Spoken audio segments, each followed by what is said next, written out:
Hello, everyone. Today is my 500th episode. I just finished publishing it, editing it, uploading it. It's on schedule, so by the time this comes out, it'll be 6 months from now. Huge backlog of content. So I just wanted to sit down with you guys and have a conversation about the guy who uploaded 500 video game reviews. What's going through my mind? Why am I autistic and insane? Well, I'll give you a bit of insight. I honestly started this channel a couple years ago because I wanted to get my ideas and impressions out there. Art has a way of changing who we are, how we perceive the world, and how it impacts us. And I can go on a whole diatribe and maybe I will, about art and video games and how video games aren't considered art, but you wouldn't have considered early turn of the century movies art either, while now we might argue that. I feel that regardless of the systems and structures in place, the artist always finds a way to implement their ideas. And so I would have opinions and impressions about certain games, and I talk to people about them and it'd be fine. But I needed to get it out there. And there's something in my personal life, which is my personal philosophy, is about mental weight, that you don't want to keep thinking. And I found that when I did a review of a game, that was controversial, or maybe not controversial, but I thought, The Last of Us is overhyped, or Undertale is overhyped, or Halo 3 is overhyped, or game isn't as good as people say it is, it would be difficult to kind of put that out there. And I kind of had to keep a lot of that ideas and opinions to myself. And I talked to other people about it. They'd agree or they disagree. And when I make a video or review about a game, it's kind of like my idea and impression of that goes out there, and I no longer think about it. I no longer have to justify it. So really, I made this channel for myself because every time I made a review on a game, I felt like it was finished. And I've had different degrees of finishing things. There are certain games where I'll play them, I'll rate them on maybe backlog.com, I'll go into the official soundtrack and find songs I really like. And I find that doing a review of beating games has just become part of the norm for me. And the reason is that I feel it almost completes the cycle. Sometimes I'll finish a game and I'll have an impression of it, and months later I'll try to remember, what did I really think about this? How did I really feel about this? And sometimes you're being gaslit by reviews and saying, oh, this is the best game ever, when you have a completely different experience.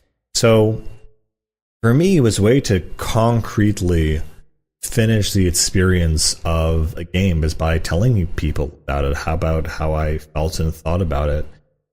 Even if no one watches this channel, even if no one cares, for me, it actually helps me process the full experience.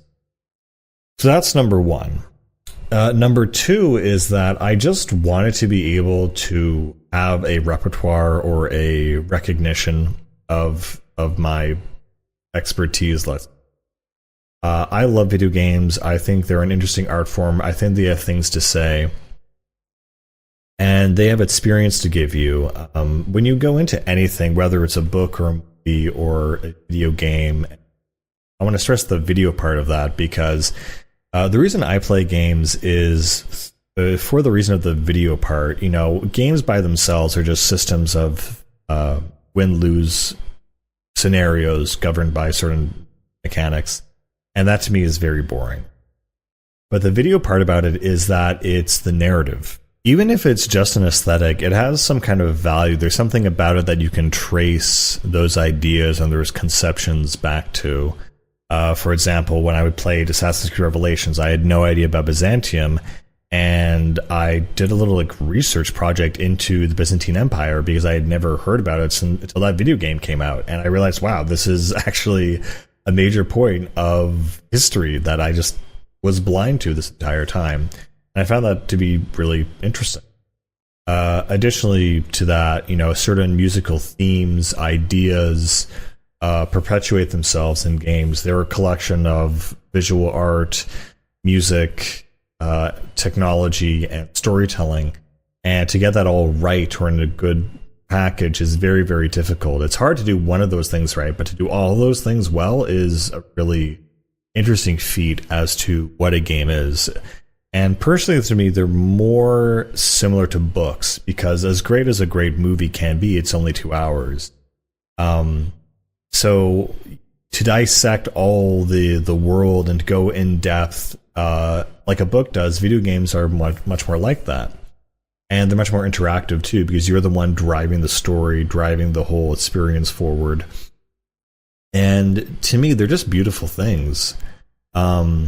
Games also generally have led me on, I guess, quests for other media. For example, in Nier Automata, they reference certain philosophers like Kierkegaard and Sartre.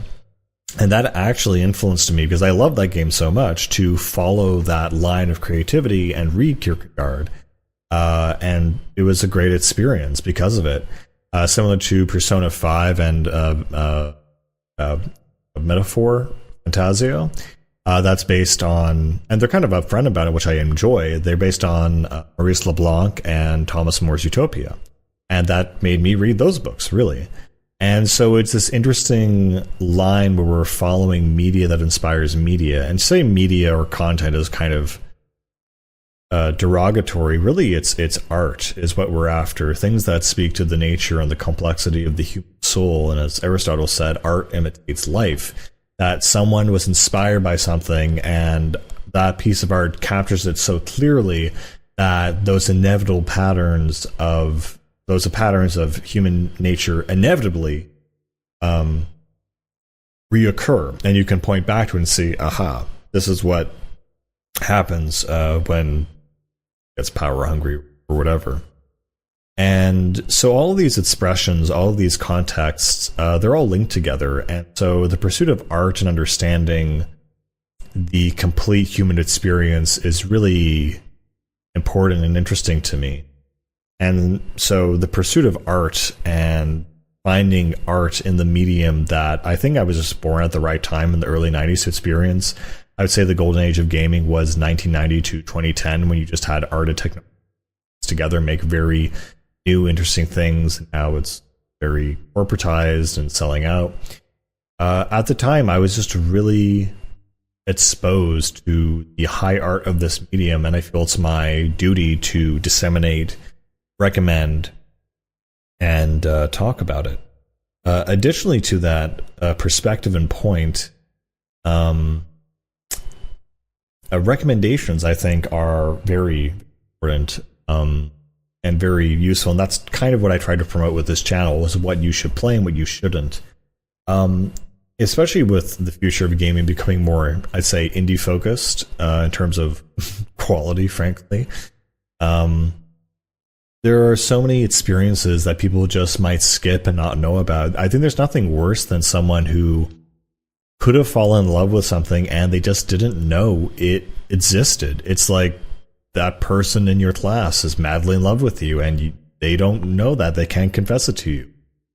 You need to tell them, you need to let them know. And there's nothing more rewarding than showing someone something and they fall in love with it. It's a great thing, because art is a reflection of ourselves to a certain point, and you find something about yourself reflected in art. It really captures your mind and soul, and it progresses you as a person. Say you have a new dimension to your soul, to yourself, and you have more insight into the world and yourself. And if everyone had more insight into each other's selves and respect and understanding that everyone else has their own internal world, I think the world could move together to a better place. So there's a whole, aspect of art as a function that functionally it does something to. So while I might be in love with Ocarina of Time, someone else might be in love with Undertale, I can still, even though I don't share their adoration for it, I can at least understand it to a. And for a long time, just in general with gaming, I was kind of chasing the dragon in terms of the experiences that I had with Ocarina of Time, Sonic Adventure 2, Halo Combat Evolved, Nier Gestalt, Metroid Prime, Metal Gear Solid, Killer 7, Dark Souls. All of these video games were experiences that touched a part of my soul, and I was so obsessed with chasing that same kind of experience that even the sequels to those series did not deliver to standard or to the same experience that I got to the same degree. And I had to just search out new, varied, and different experiences. And all of those things added, to my life. And that's the other thing too. I kind of take art in a practical aspect where you need to get something out of it. I don't really believe in the essence of escapism, that I'm using this as a substitute for experience, but as a catalyst to experience.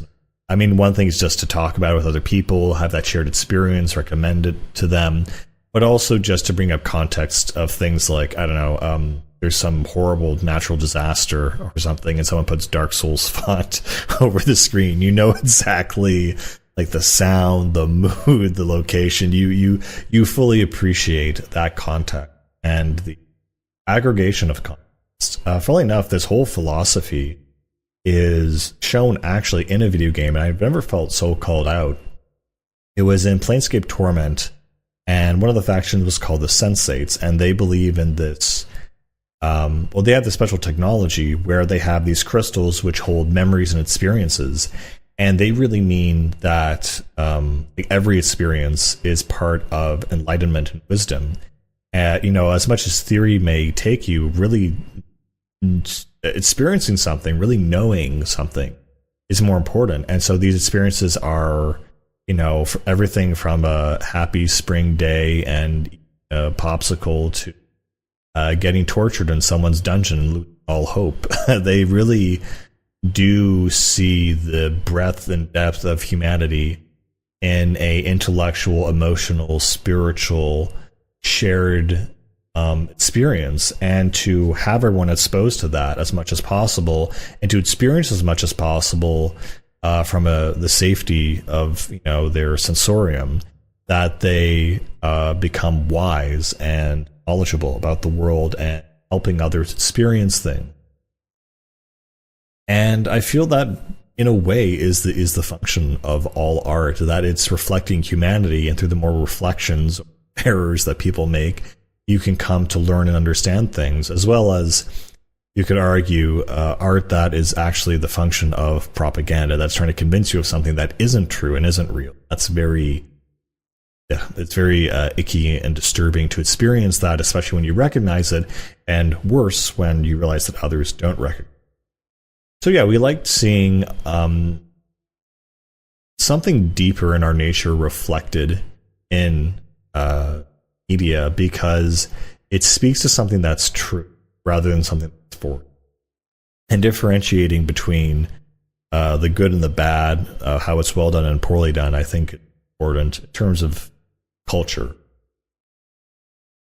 So yeah, so it's for benefit, to get my ideas out, a pursuit of art, and some sort of weird apotheosis. And I guess in general, just having that authority and having my voice to the conversation, I guess, to be able to talk on these subjects and these things, just to have the repertoire saying, well, look, I have 500 reviews, what do you want? I think I know what I'm talking about. So yeah, it's been a fun journey. It's been very interesting. Learning a lot about how one manages time, money, effort, the difference between remakes and remasters, how the essence of something can get lost in the reproduction of it, what makes something unique, what makes something rare, the act of being open-minded enough to explore new ideas, but judgmental and sharp enough to cut off an experience when it feels good. That's why I kind of, I don't want to say pioneered, but, developed, I could say pioneered microgaming or demoing as an actual gameplay style. In that, if you play the game, if you treat every game as a demo and you're not into it in the first hour when it's supposed to hook you and it doesn't hook you, then why bother keep? It has to hook you. And there's been games where I've played the first hour and it's like, and I've played more of it later and then it kind of hooked me. But honestly, no one has time for that anymore. If you don't hook someone with your demo, then you're not going to hook them for more of the same thing. You get one gameplay loop and give it to them. I'm not into this. Fail. That's just how it is. But in terms of the future, I'll probably still do more of these reviews. As I said, it's part of just my natural habitat of creating this stuff when I finish a game. But I guess I want to get more into commentaries about the industry and the market in general and what we're going to do about it, I guess, if we can do anything. I just feel that this is my calling, not only for games, but books and movies, and to kind of divulge the essence of what something means and into the internet and just create something based on the creation. I feel that that's the one thing I have learned through my journey, is that any great piece of art inspires other art. It's like a catalyst, a chain reaction. If people still talk about it, if people make art about it, if time passes and it's still in cultural discussion, that means it was so prevalent and impressive that there's something about it that is to our culture, human nature.